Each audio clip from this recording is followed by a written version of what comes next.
welcome. I'm Dr. Goatley. I'm chair of the Department of Literacy, Teaching, and Learning, which has a series of MS programs that I'm going to talk you through today. We'll see the range of what's going on, and I'm going to have Risha introduce herself. Hi, I'm Risha Reeder. I'm the manager of academics and operations. I may have emailed with some of you already, but I'm here to answer any questions that you have about the department via email or on phone. And you'll get used to seeing Risha's email address. Some of you might already know that. So, Alyssa, tell us about yourself. Hi, my name is Alyssa Yesko. I'm the director of the Pathways into Education Center. We are a center that provides information to prospective, current, and alumni students about programs within the School of Education. And a little bit that I may be talking about here today is that I'm also the certification specialist for the university. So any certification questions that you guys may have, I may be able to answer today.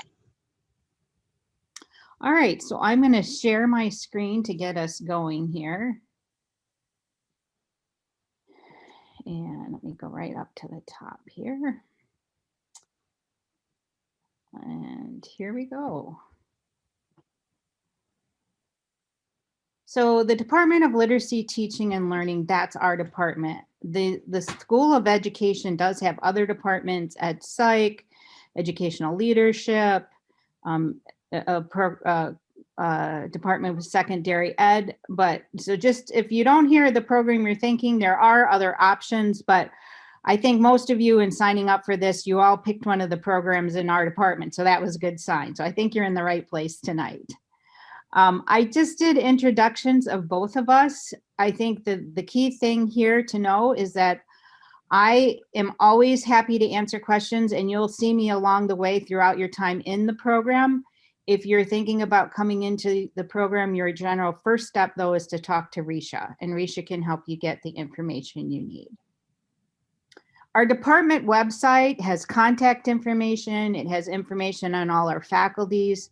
There's a web page for each program that talks about the courses that are within it. And so I encourage you to take a look at our website if you haven't already. And we also have a Facebook page. We update it regularly, and you're most welcome to like our Facebook page and get our messages from there. So I'm going to start with an overview of each program. And in general, people coming into our department are seeking teacher certification of some kind. Unless you're at the PhD or we have a certificate of advanced study, we have a teacher leadership. I do those advanced degrees, postmasters in a separate overview session. So the focus today is on the MS programs. And I'm going to sort them by two categories. One is for anyone seeking teacher certification. So this includes, we have a program, it's called MS in Special Ed and Literacy 2. And that's for someone who does not have any certification at all. And they're in this program able to get childhood certification, special ed, and literacy.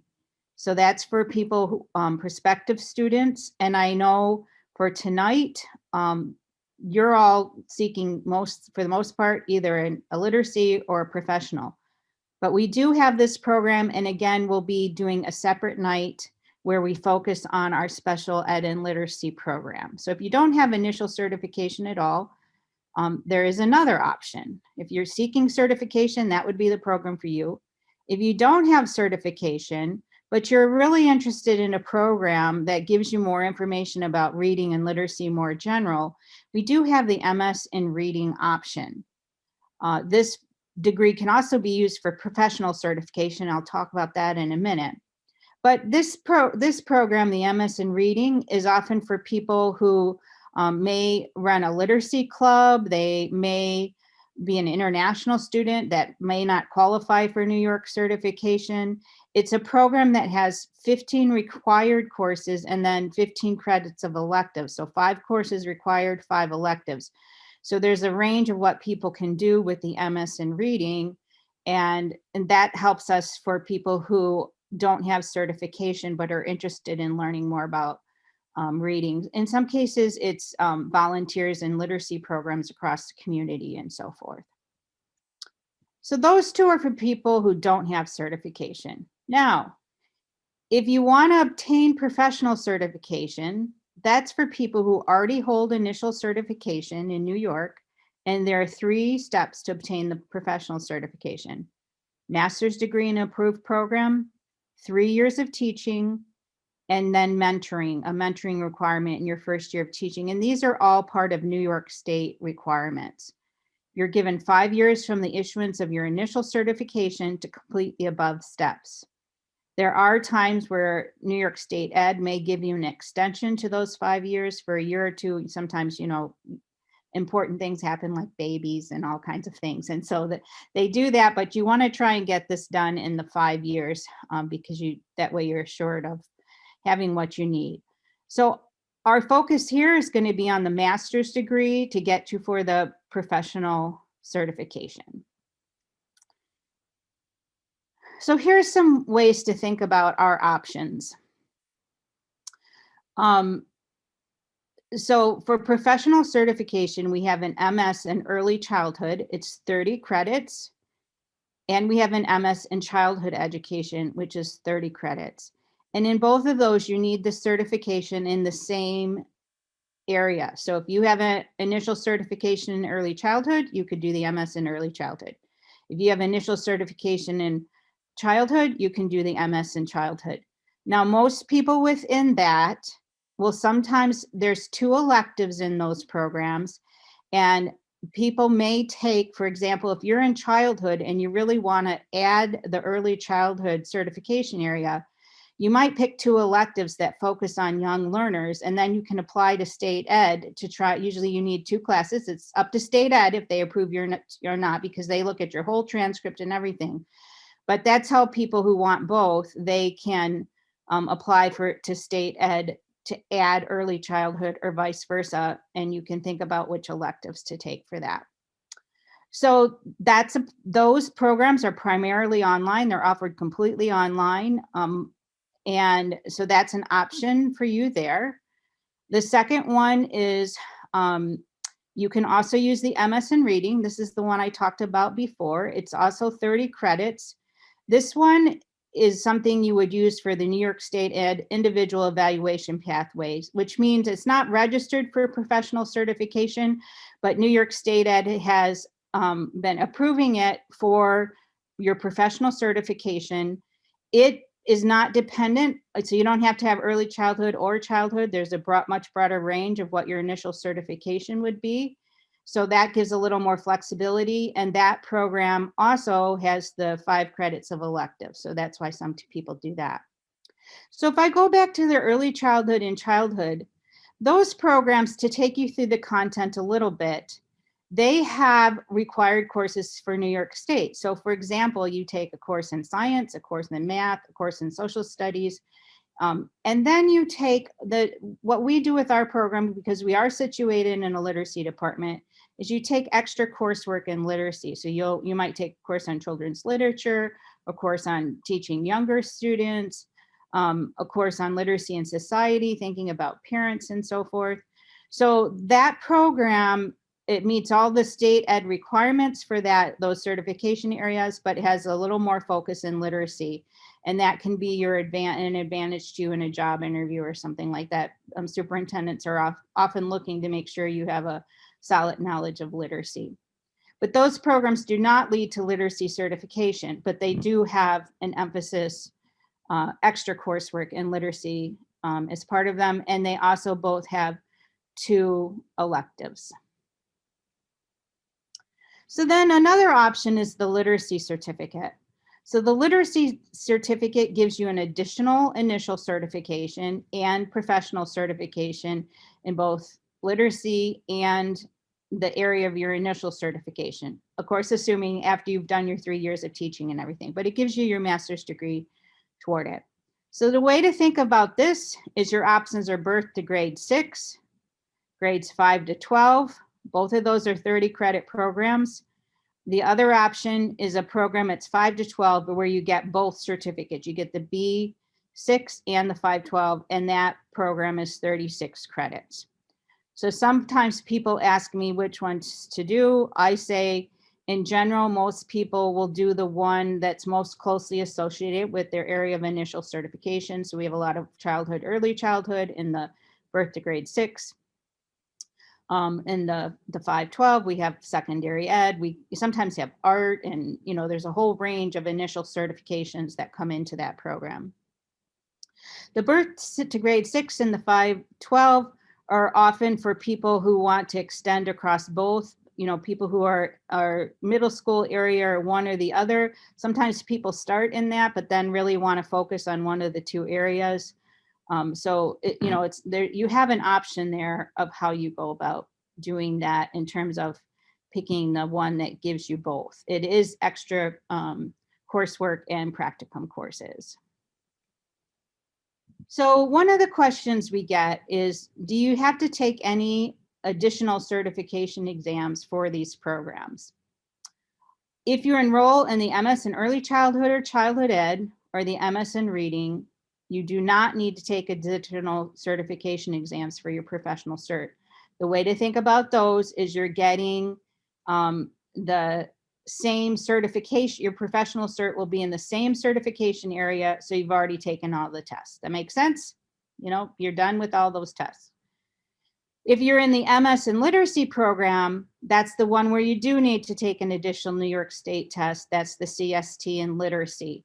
So you'll take the CST in Literacy is another component that you'll need to take and pass to get that initial certificate in literacy.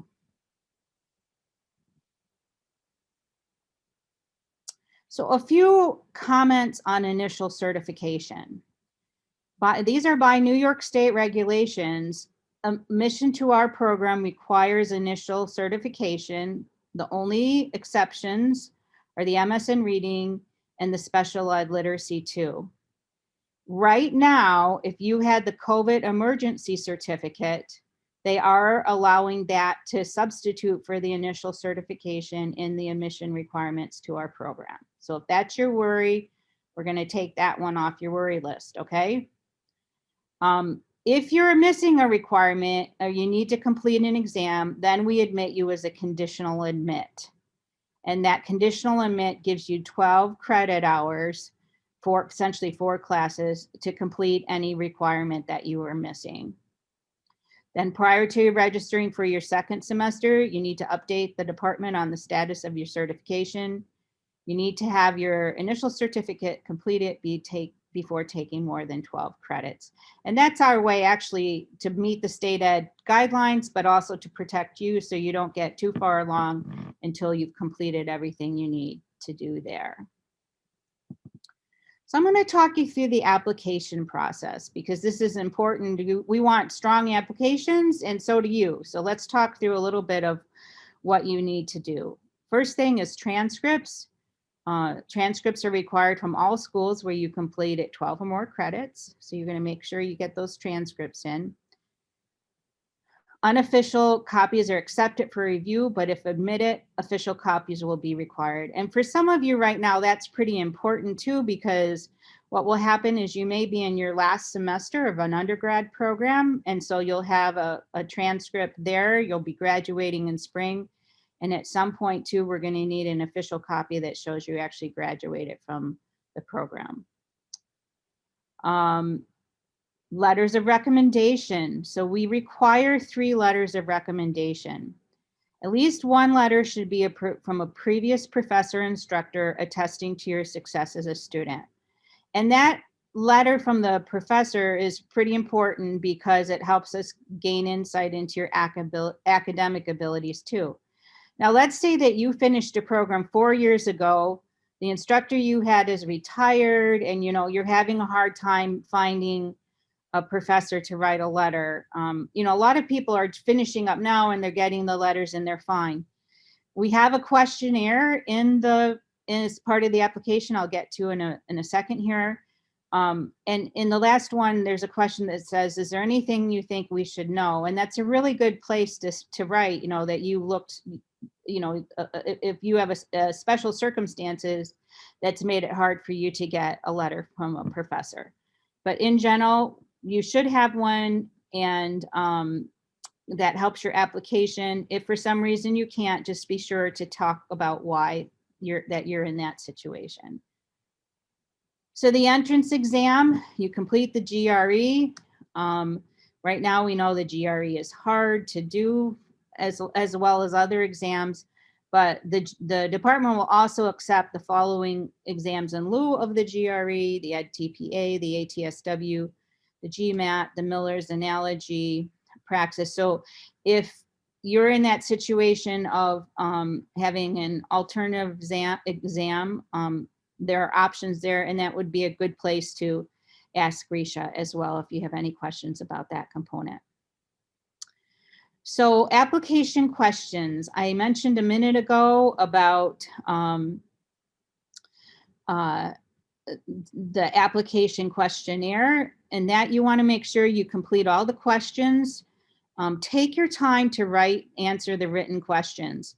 This is not something to do in a minute. It's something to take time and really read through the questions, read through your responses carefully, not only for what you say, but also how you express your thoughts in writing. These questions ask you, questions like, why are you interested in this program? What do you hope to accomplish? And a few questions about technology and so forth. So be candid about your goals, your experiences, and your own literacy abilities.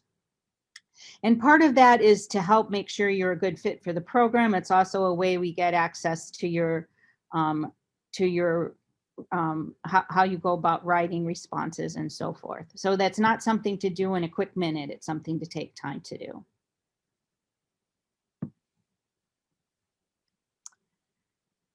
Our program has attributes. We're sharing this with you now just so you get a sense of what they are. We use our attributes as a framework. And so an attribute may be around critical literacy. It may be about early learning development and literacy development. You'll learn a lot about the attributes once you're admitted to the program. I know some of you are used to that from your undergrad. That might be called dispositions or other things there.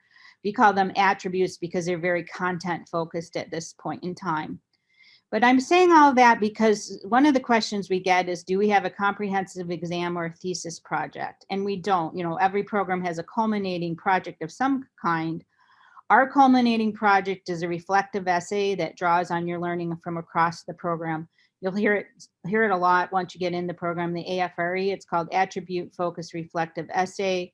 And in each course, you do a reflective essay within the course around the attributes, which builds up toward that final project. So it's not a comprehensive exam or a thesis, it's a reflective essay. A few components of our program. So some of you are really used to online courses now in our pandemic age, but we've actually been teaching online for over 20 years now. We have courses that may be synchronous, which means they meet at the same time each week via Zoom or a synchronous platform similar to what we're doing right now. Or they may be asynchronous with their Blackboard and there's no preset meeting time. Everything is done through Blackboard in our asynchronous courses. Our early childhood and childhood are primarily asynchronous.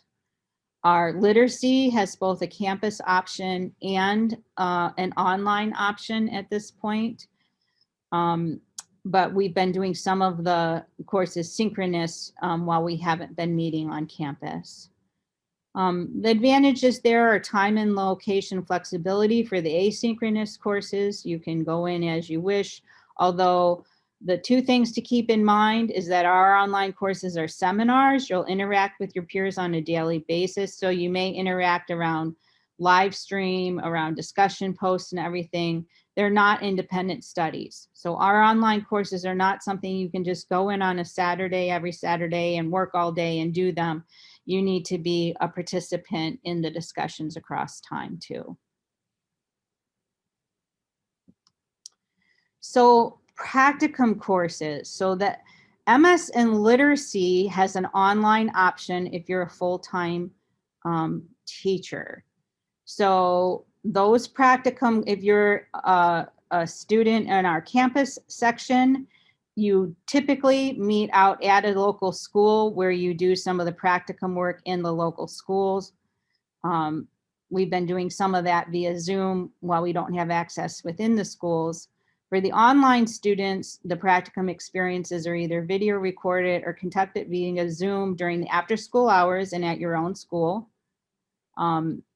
Students, you need appropriate technology for these experiences, and we'll talk you through that and what you need.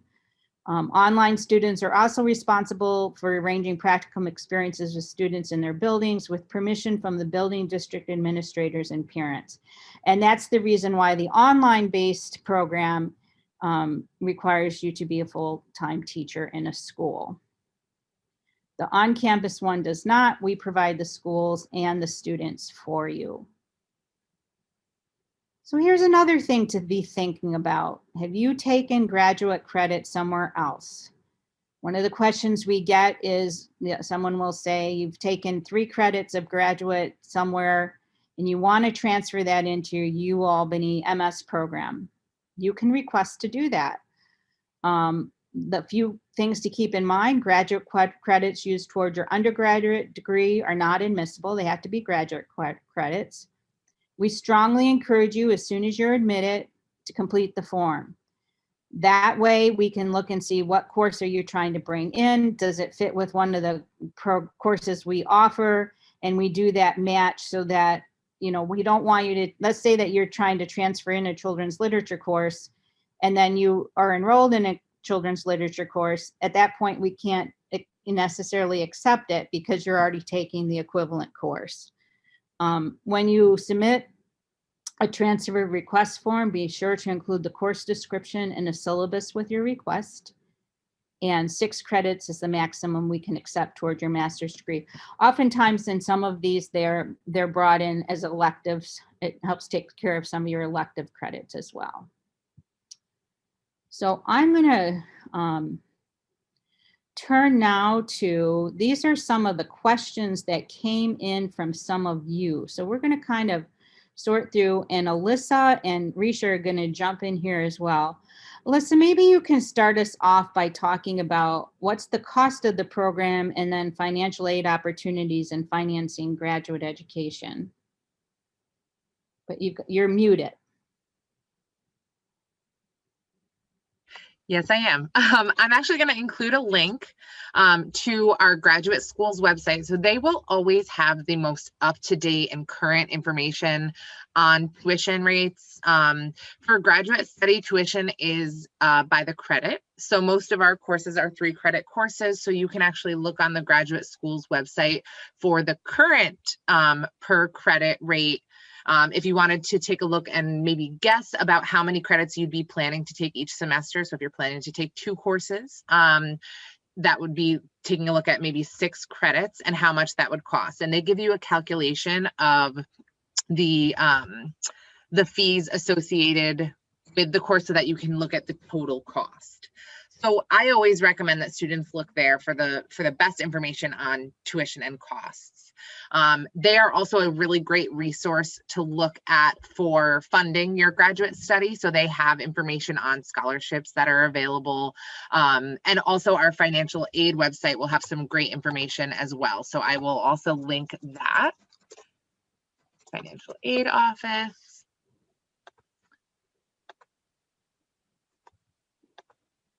And actually, sorry, I may have misspoke. So the financial aid office may have the information on the tuition as well. Yes, so the tuition and fees for graduate students, I'm going to link the direct link to the tuition and fees that you guys can take a look at. You can take a look at the current semester, and they may have projections for future semesters, but it will give you a really good idea of where we're at for tuition. Another thing to mention is that the UAlbany School of Education is able to offer their own scholarships each academic year.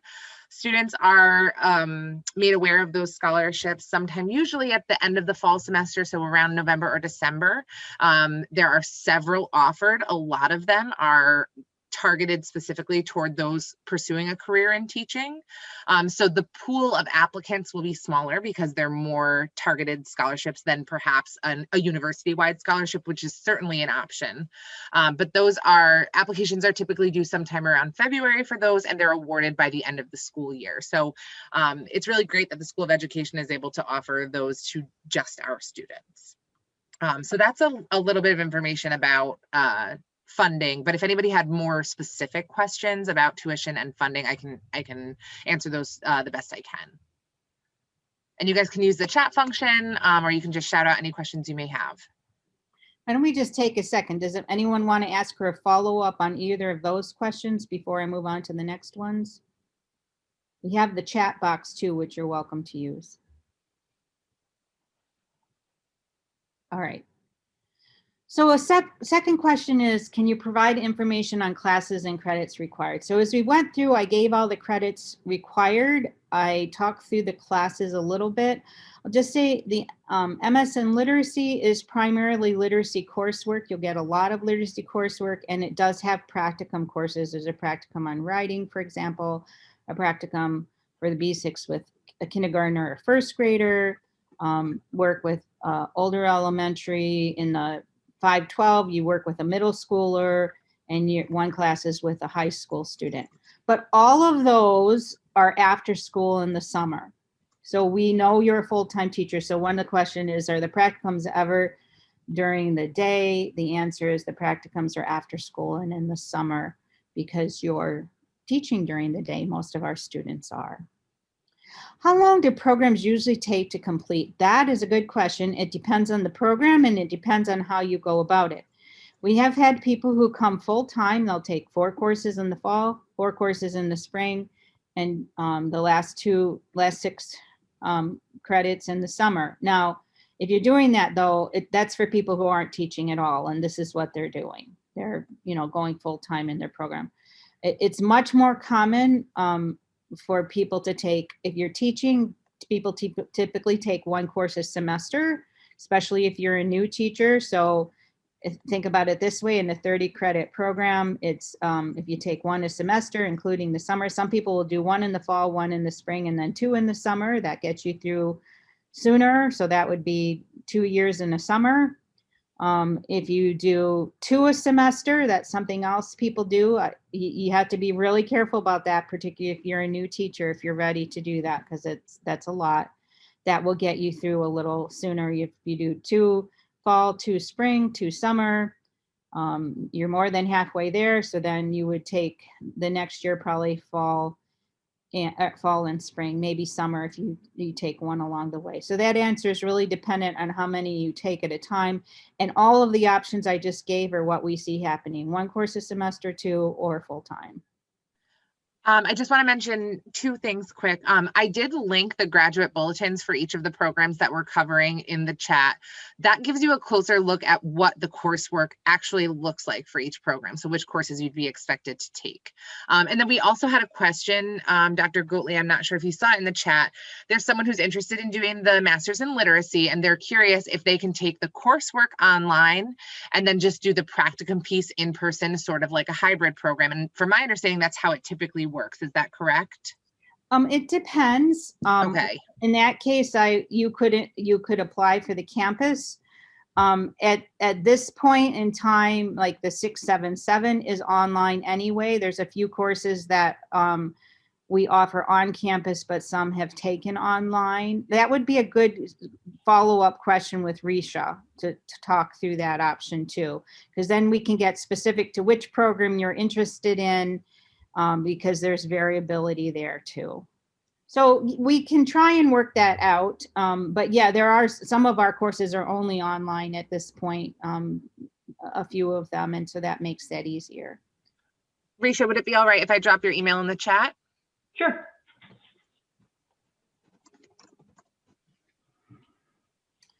Okay. Okay, we talked about the application and the recommendation letter already, I think. So information on out-of-state licenses. So that gets to reciprocity and some of that. Alyssa or Risha, do you want to take that one? Sure. So someone had just listed out of state licenses as a question without a specific, I wasn't exactly sure in what sense they meant. So do you hold currently an out-of-state license, or are you hoping upon graduation to go to another state? So that was from me actually. Yeah. And I have a license in Texas and Virginia right now. So I've been teaching since 2017, but I moved back here. So obviously now I need my master's. So I'm trying to transfer it over, but I'm just confused on like if this is still a good program for me to try to go into or not, because I'm not familiar with a lot of master's programs. Absolutely. So there is the possibility for you to enter into one of these programs, but in order to do so, you would have to apply for interstate reciprocity to have your certificate become valid in New York State. So there's a process on the NYSED website that you can find, or you can email us, or I don't know, Risha, do you have specific guidance that you typically give to students? Would you be a better person? Because we can give guidance on this as well. Megan, I would say to send me an email, because we do have two of our programs that all you need is an out-of-state license in order to be eligible for the program.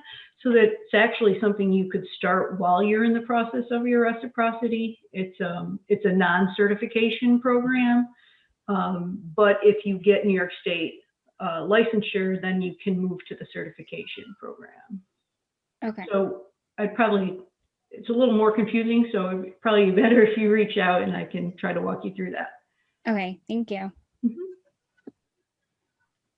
Yeah, you know, some of these are really good questions, and the answers are a bit unique to the situation. So they're great questions, and then we'll get you to the right people. So Alyssa, did you want to jump in before I move to the next one? No, that's great. Okay. So I think I've compared MS in literacy to MS reading, and but we can follow up if there's more questions on that.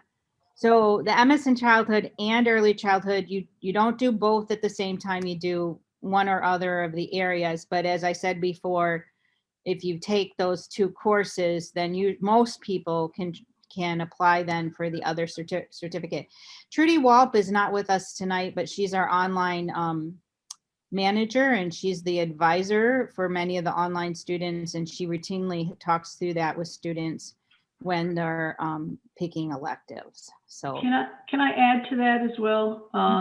One thing to remember that once you get your master's and your professional certification, you're getting that in all areas of your initial. So if you have two different initial certifications, one being childhood and one being early, you take one of those programs and you get professional in both areas. Mm-hmm. Yep, so that professional covers both.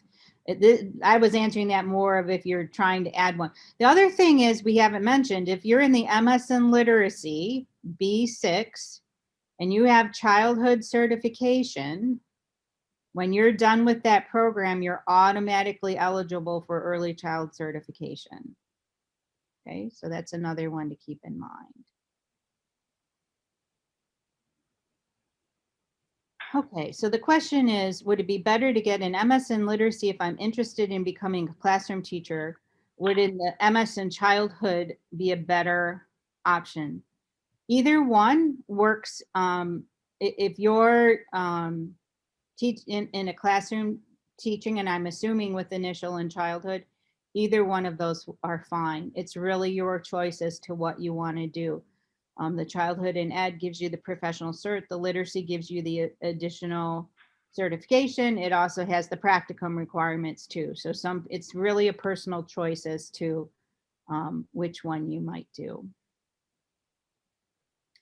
We had another question in the chat. It says, if you want to do the doctoral program in the literacy, are you required to take the GRE? Can you transfer graduate credits from your program in literacy? The doctoral program in literacy does require a GRE. However, right now we've suspended it due to the pandemic, and it's kind of hard to get the GRE. We're worried about equity issues with technology you need for it and so forth. So at the moment, the GRE is suspended. We're going to be talking about that at some point of whether we reinstate it or not. Most programs across the country do require a GRE, though a lot of people right now are suspending it as well. Yes, so the PhD program, there's 27 credits of electives. For our PhD, if you do the MS in literacy, those courses transfer in for those 27 electives.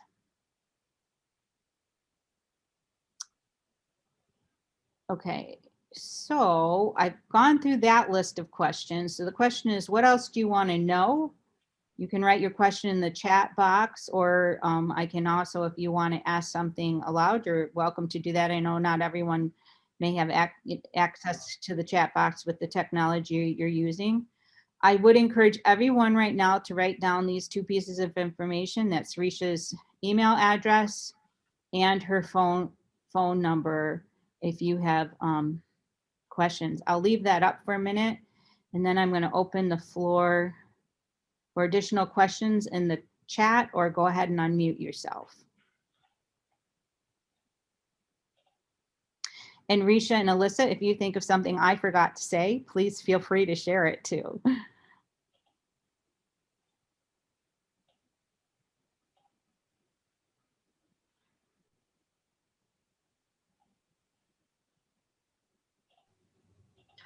I think just to mention that even if you don't have any questions right now, if you kind of, after the session mull it over and you check out some of the websites that we linked, and you do have additional questions, you can feel free to reach out to us. Risha is a fantastic resource with program requirements, but for any more general requirements, you can always email the PI Center, which is the Pathways into Education Center. And I've also included the email to that, to our office in the chat as well. We have someone with a question. If we are using the Edtpa score in place of the GRE, what score is required? You want me to take that? We don't have a minimum score for the Edtpa.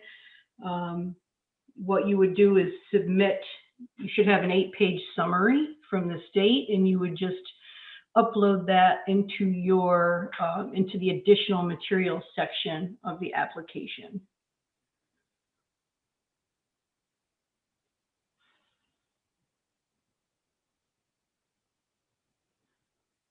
Other questions?